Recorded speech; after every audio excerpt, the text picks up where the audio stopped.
강아지를 입양할 때 많은 분들이 이런 고민을 하시는 것 같아요. 많이 짖으려나? 타고나길 잘 짖는 강아지가 정해져 있다고 생각하시는 것 같은데, 짖음은 물론 선천적인 영향도 받지만 후천적인 영향 또한 강하게 받습니다. 중요도로 따지면 반반이라고 할 수 있을 것 같은데요. 여기서 선천적인 기질은 우리가 수정하거나 어떻게 조작할 수가 없기 때문에 후천적인 영향에 훨씬 더 집중해서 귀 기울여야 한다고 생각을 합니다. 기질적인 선천적인 성격 부분은 참고만 하는 거고요. 반려견은 아기 강아지 때부터 외부 자극에 대해서 짖는 경우는 사실상 거의 없고, 평균적으로 약 1살 정도, 만 1살 정도 됐을 때부터 짖기 시작하는 게 일반적입니다. 모든 동물은 생존을 해야 하기 때문에 기본적으로 방어적인 태도를 어느 정도 갖고 태어나죠. 때문에 어릴 때는 다양한 정보들을 있는 그대로 습득을 해보면서 이래저래 경험을 해보다가 어느 정도 시간이 지나기 시작하면 서서히 결론을 내리기 시작해요. 내가 겪어봤더니 괜찮았어, 혹은 저건 좀 불안했어, 이렇게요. 그러다가 그 결론 내린 것에 따라서 서서히 자극에 집중하기 시작합니다.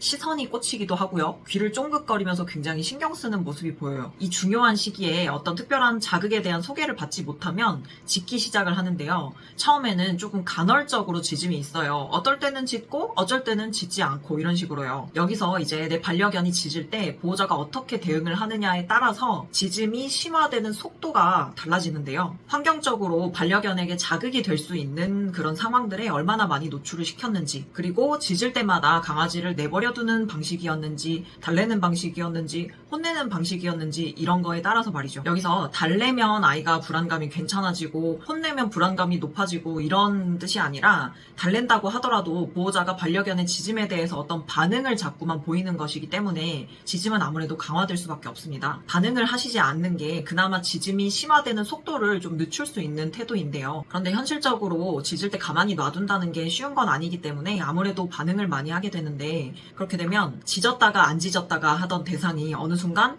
짖는 빈도수가 올라가고요. 나중에는 짖는 대상의 범주도 확장이 됩니다. 예를 들어서 원래는 초인종 소리가 나야만 짖었었는데, 그 다음부터는 초인종 소리가 나기 전에 나는 소음들, 사람의 발자국 소리, 택배 소리, 이런 거에 짖다가 그 다음에는 멀리서 나는 소리, 그리고 아주 심화가 되면 내 귀에는 들리지도 않는데 혼자서 소리를 듣고 짖는다든지, 이런 경우까지 확장이 되게 되는 거예요. 요즘은 각종 미디어의 영향으로 상당히 다양한 훈련 방법들이 많이 노출되어 있습니다. 물론 내 반려견에게 맞는 좋은 교육법이라면 당연히 좋은 영향을 미치겠지만, 훈련이라는 건 양날의 검과 같아서 안 좋은 영향을 미치기도 합니다. 산책의 중요성과 어린 시절부터의 사회화에 대한 중요성이 널리 알려지다 보니 그만큼 여기저기 데리고 다니면서 무분별한 자극의 노출이 많아진 것도 있고요. 그래서 어느 순간부터는 짖기 시작하는 나이가 1살이 아니라 7, 8개월, 10개월 한 이 정도로 앞당겨진 느낌이 있어요. 공격성 같은 경우도 4살이나 5살 정도 돼야 물기 시작했어요 라고 듣는 것이 일반적이었는데, 언젠가부터는 마찬가지로 한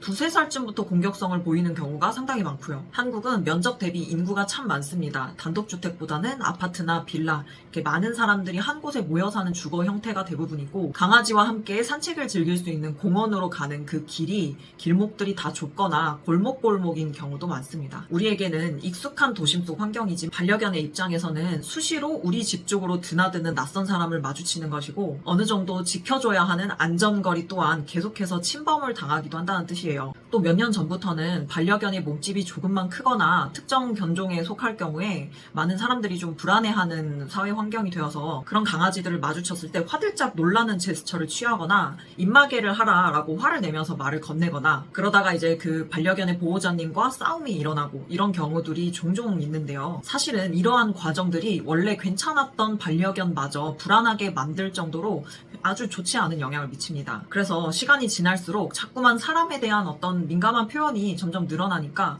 그럴수록 더 못 짖게 말리고 흥분하지 못하게 줄을 잡아채고 이렇게 되는 거죠. 이렇게 산책이 너무 힘들어져 버리는 결과가 되고는 하는데요. 이때 돼서 이제 우리 교육을 시작하게 되는 경우도 상당히 많기는 한데, 사실은 보호자님이 고생을 많이 할 수밖에 없습니다. 시간이 지나고 경험이 반복될수록 좋아지기까지의 시간도 그에 비례해서 어렵고 길어지기 때문에 최대한 늦기 전에 교육을 시작하는 게 좋습니다. 더 좋은 건 문제가 심화되거나 생기기 전에 미리 교육을 하는 거고요. 문제가 뭔가 심해야만 교육이 필요하다라고 생각하시는 분들이 많은데 문제가 생기고 고치는 게 좋을까요? 문제가 생기기 전에 예방을 하는 게 쉽고 빠를까요? 강아지에게도 보호자님에게도 당연히 후자가 훨씬 좋습니다. 교육이 필요한 것 같다라고 느끼셨다면 하루라도 빨리 제대로 된 교육을 찾아서 적용을 시켜주시는 게 좋아요. 반려견의 시간은 우리보다 훨씬 빠르게 흘러가니까요. 반려견의 삶에서 불안하고 스트레스 받게 만드는 건 낯선 사람, 낯선 반려견 이런 자극들과 그리고 그 자극들에 대해서 불안함을 표현할 때마다 보호자님에게 제지를 당하는 그 상황들, 그게 아주 강한 악영향을 미치니까요. 심심함이나 지루함 같은 데에서만 반려견이 스트레스를 느낄 거라고 생각하시지 않도록 명심하셔야 합니다. 그럼 오늘도 시청해주셔서 감사하고 다음 영상에서 또 만나요. 안녕.